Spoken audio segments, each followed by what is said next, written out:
Hello friends, आज का video बहुत ज़्यादा इम्पॉर्टेंट होने वाला है आप सभी के लिए। बिकॉज आज के इस वीडियो में हम बात करने वाले हैं ऐसे मेडिसिन के बारे में जिनका हम यूज़ करते हैं वायरल फीवर को ट्रीटमेंट करने के लिए, यानी ठीक करने के लिए। एक तो हो गया नॉर्मल फीवर। इस दौरान जो पेशेंट्स होते हैं इनका बॉडी टेम्परेचर बढ़ा हुआ रहता है और साथ ही बॉडी में पेन रहता है। और एक हो गया वायरल फीवर, जो अभी के टाइम पे बहुत ज़्यादा चल रहा है। जो पेशेंट है उनमें देखा जा रहा है कि उनको फीवर तो है ही, फीवर के साथ साथ उनको ठंड लग रहा है, उनकी जो बॉडी है वो सिवरिंग हो रही है, यानी कांप रही होती है। तो ये सिम्टम्स बहुत ज़्यादा देखा जा रहा है और इसके अलावा उनको जुकाम भी है। तो उसी के लिए हम बात करेंगे कि कौन कौन सा मेडिसिन उन पेशेंट को दिया जाए जिनको वायरल फीवर हुआ है।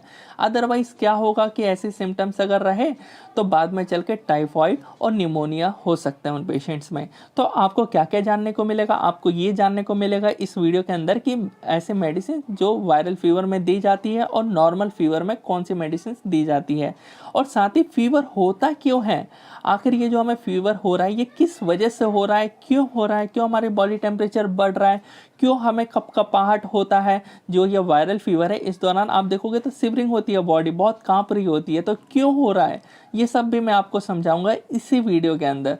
तो वीडियो को हम स्टार्ट करते हैं और सबसे पहला टॉपिक हमारा ये रहेगा कि समझते हैं कि फीवर होता क्या है और क्यों आता है। तो जो फीवर होता है यह हमारा एक बॉडी टेम्परेचर होता है 98.6 डिग्री फ़ारेनहाइट। ये सेट किया हुआ रहता है हमारे बॉडी का थर्मो रेगुलेटरी सेंटर, जिसको हम हाइपोथैलेमस कहते हैं। ये वाला रीजन इसने सेट किया हुआ है हमारे पूरे बॉडी का टेम्परेचर, जो कि नॉर्मल 98.6 डिग्री फ़ारेनहाइट है। अब जब इस ये टेम्परेचर से इंक्रीज होगा 99 या 100 पहुंचेगा या 100 से प्लस जाएगा तो उसको हम हायर टेम्परेचर बोलते हैं और उसी को फीवर कहते हैं। अब ये क्यों हुआ, क्यों इसने जो है वो टेम्परेचर को बढ़ाया बॉडी के, ये तब होता है जब बाहर से बैक्टीरिया, फंजाई, प्रोटोजुआ, ये सब हमारे बॉडी के अंदर आते हैं। जब बॉडी के अंदर आए तो हमारे बॉडी में क्या हुआ, हलचल हुई। जैसे कि बहुत सारे हमारे इम्यूनिटी जो इम्यून सेल्स है, बी सेल्स है, टी सेल्स है, ये क्या करने लगे, फाइट करने लगे इनके खिलाफ कि इनको जल्दी से बाहर निकाला जाए। और जो हमारी सेल्स है वो डर जाती हैं और वो अपने बॉडी के मतलब सेल के अंदर से जो है वो साइटोकाइंस, TNF अल्फ़ा, ये सब रिलीज़ करती है। और वही जो TNF अल्फ़ा जो सेल्स ने रिलीज़ किया है वो यहाँ पे आके ट्रिगर करता है और ये जो हाइपोथैलेमस है इसको पता चल जाता है बॉडी के अंदर हलचल हो रहा है, बाहर से फॉरेन पार्टिकल्स आए हैं जो कि ये सब आए हैं। तो इसी वजह से इसने क्या कर दिया, इनको भगाने के लिए अपना बॉडी का टेम्परेचर जो है वो इसने सेट कर दिया 100, 101, 102, 103 ऐसा सेट कर देता है जितनी ज़्यादा ये तादाद में होते हैं। तो इसी वजह से इसने सेट कर दिया। अब इसने सेट कर दिया यानी 98.6 डिग्री से ज़्यादा हो गया तो इसी को हम फीवर कहते हैं। अब जब ज़्यादा हो जाता है, इसने सेट तो कर दिया लेकिन हमारी बॉडी का जो नॉर्मल था वो बढ़ रहा है, तो इसी वजह से हम ये कपकपाते हैं, यानी कपकपाहट होता है। हमारी बॉडी जो है वो जल्दी जल्दी कॉन्ट्रैक्ट करने लग जाती है कि हमारे जो हाइपोथैलेमस है इसने सेट कर दिया 101 है, लेकिन अभी बॉडी का टेम्परेचर तो नहीं हुआ ना 101, तो ये कपकपाहट होने की वजह से जो है वो 101 तक पहुंचता है, इसलिए हमें ज़्यादा कपकपाहट यानी सिवरिंग होता है हमारा बॉडी। तो अब आपको समझ आ गया होगा कि आखिर ये सिवरिंग हो क्यों रहा है। वो इसी वजह से कि इसने तो सेट कर दिया लेकिन अभी हमारा बॉडी का टेम्परेचर वहाँ तक पहुँचा नहीं, वो पहुँचाने के लिए यह कपकपाहट होता है। तो ये हो गया सिवरिंग का। अब ट्रीटमेंट के लिए जो यूज़ करते हैं, एक तो आपको मेडिसिन भी खानी है, एनर्जी ड्रिंक्स जैसे कि रियल जूस हो गया और बाहर के जो संतरे के जूसेस हो गया, या फिर जो डाब होता है यानी नारियल पानी होता है उसको पीना चाहिए। न्यूट्रिशन यानी कीवी आपको खाना चाहिए, अच्छे से फ्रूट्स खाने चाहिए, रेस्ट प्रॉपर लेना चाहिए और साथ ही हेल्थी डाइट जैसे दलिया हो गया, खिचड़ी हो गया, ये सब खाना चाहिए जिससे जल्दी वो खाना पचे। और हेल्थी एनवायरनमेंट यानी डस्ट वाले एरिया में, ज़्यादा धूप वाले एरिया में नहीं जाना है आपको। तो मेडिसिन पे आता है मेनली, जो हमारा फर्स्ट है मेडिसिन कौन सी दी जाती है फीवर के दौरान, एंटीपायरेटिक ड्रग्स दी जाती है। ये जो एंटीपायरेटिक आप सुन रहे हो ना, इसका मतलब ही होता है कि फीवर को उतारना, इसको जो टर्म का मतलब होता है वो फीवर को उतारना। तो एंटीपायरेटिक जो ड्रग्स होती है इसी में आती है हमारा पैरासीटामोल, और पैरासीटामोल को ही एसिटामिनोफेन भी बोला जाता है। तो कहीं कहीं जगह पे आपको जो है सॉल्ट में एसिटामिनोफेन देखने को मिल जाएगा।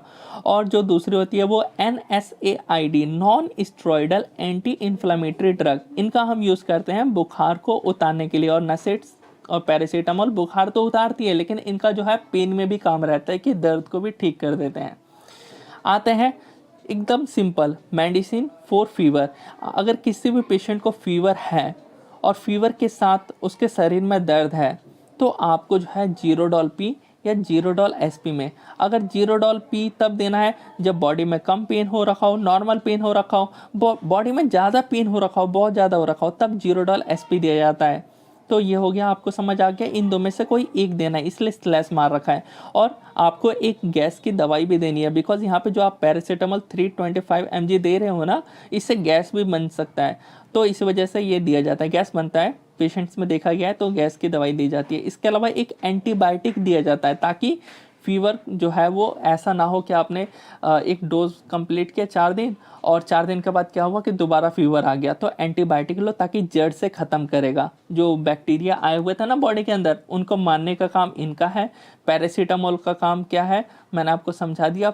जो हमारा हाइपोथैलेमस है उसके द्वारा जो है प्रोस्टाग्लैंडिन्स ये सब रिलीज हुए हैं, TNF अल्फा जो गया है वो ना जाए और ना उन हाइपोथैलेमस को छेड़े, जिसकी वजह से जो है हाइपोथैलेमस हमारा जो बढ़ा हुआ टेम्परेचर था वो नॉर्मल कर दे, जैसे ये वाला। इसी के पास ट्रिगर करने की वजह से ही तो होगा, ये जब बोलेगा कम हो जाए तो कम हो जाएगा, तो वो हमारा ये पैरासीटामोल उसी वहीं पे काम करेगा, हमारे बॉडी में काम किया और वहाँ पे जा कर के हाइपोथैलेमस ने सेट कर दिया कि अब नॉर्मल हो जाए।